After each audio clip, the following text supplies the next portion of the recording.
ایک سنت کو زندہ کرنا چاہ رہے ہیں. جیسے جھنڈیاں لگانا آپ ثواب سمجھ رہے ہیں، اور یعنی جلوس نکالنا، اور اس ربیع الاول میں ہے جی یعنی سلنسر نکال کے اور ایک جلوس نکالنا اور ایک شور مچانا اور عجیب و غریب حرکتیں کرنا، انڈین گانوں پر ہے جی اپنے گلیوں کو سجانا اور ناچ گانے کرنا، اس کو آپ عشق رسول کا نام لے رہے ہیں. تو حقیقت یہ اللہ کی قسم ان چیزوں کا عشق رسول سے کوئی تعلق ہی نہیں. یعنی سچے عاشق رسول صحابہ کرام تھے، اولیاء کرام تھے، انہوں نے یہ چیزیں نہیں کی. تو جو انہوں نے کی وہی اللہ کی قسم، وہ تو حضور کی محبت میں جانے، وہ جو کہتے ہیں نا فدا کا ابی و امی یا رسول اللہ، یا رسول اللہ ہمارے ماں باپ آپ پر قربان ہو. اللہ کی قسم وہ صرف زبان سے نہیں کہتے، دل و جان سے کہتے تھے، اور موقع بنا تو انہوں نے کر کے دکھایا. حضرت ابو عبیدہ بن جراح رضی اللہ عنہ نے اپنے باپ کو جو بدر میں حضور کے مقابلے میں میدان میں اترے اس کو اڑا دیا. اس کو حضور نے فرمایا امین هذه الامه لكل امه امین، ہر امت کے لیے کوئی امین ہوتا ہے. وہ امین هذه الامه ابو عبیدہ بن الجراح رضی اللہ عنہ، ہر امت کا امین ہے، میری امت کا امین جو ہے ابو عبیدہ بن جراح رضی اللہ عنہ. تو حضرت ابو عبیدہ بن جراح رضی اللہ عنہ نے کر کے دکھایا. تو سچے عاشق رسول صحابہ کرام تھے، اولیاء کرام تھے،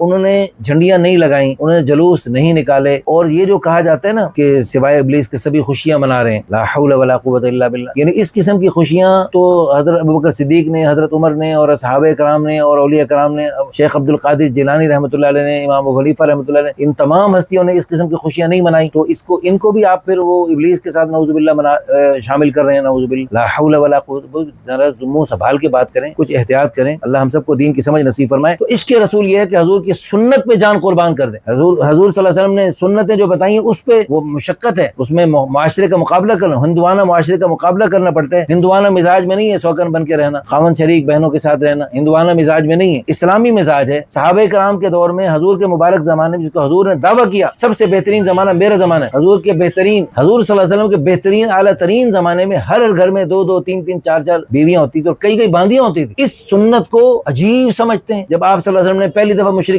مکہ کو توحید کی دعوت دی نا، تو مشرکین مکہ بدبختوں نے کہا اجعل الالہۃ الہا واحدا، ان سارے خداؤں کا کام ایک اکیلا اللہ کیسے کرے گا؟ ان ھذا لشیء عجاب، بڑی عجیب باتیں کر رہے ہو. جیسے ان مشرکین مکہ کو عجیب لگ رہا تھا نا، اسی طرح شریعت کی بہت ساری باتیں صدیوں سے چونکہ محروم رہے ان سے، اس لیے ہمیں عجیب لگتی ہیں. اور بعض خواتین جی میری بیوی کے پاس آئیں جو ہم نے کہ سنے تمہارے شوہر نے دوسری شادیاں کی، اور اس کو بھی پکڑ کے رلا دیا. لا حول ولا قوت الا باللہ. وہ پہلی بیویاں جو ان کو چاہیے کہ وہ اپنے عورتوں سے کہیں کہ تم ہندوؤں کی عورتوں کی طرح اکیلی رہتی ہو، اور میں حضور اور صحابہ کی بیویوں کی طرح میں خامد شریک بہنوں کے ساتھ رہتی ہوں، ان کے ساتھ مل جل کے رہتی ہوں. تو اس طرح مجھے ان کی مشابہت مبارک، تمہیں ان کی مشابہت مبارک. تو منہ توڑ کے جواب دینا چاہیے. جیسے لوگ کہتے ہیں نا مفتی طارق مسعود کو اللہ جزائے خیر بہت زبردست کام کر رہے ہیں، وہ جو کہتے ہیں نا بھاڑ میں جائے ہیں جی، یعنی ایسی کی تیسی، اس طرح بہادر بن کے آنا پڑے.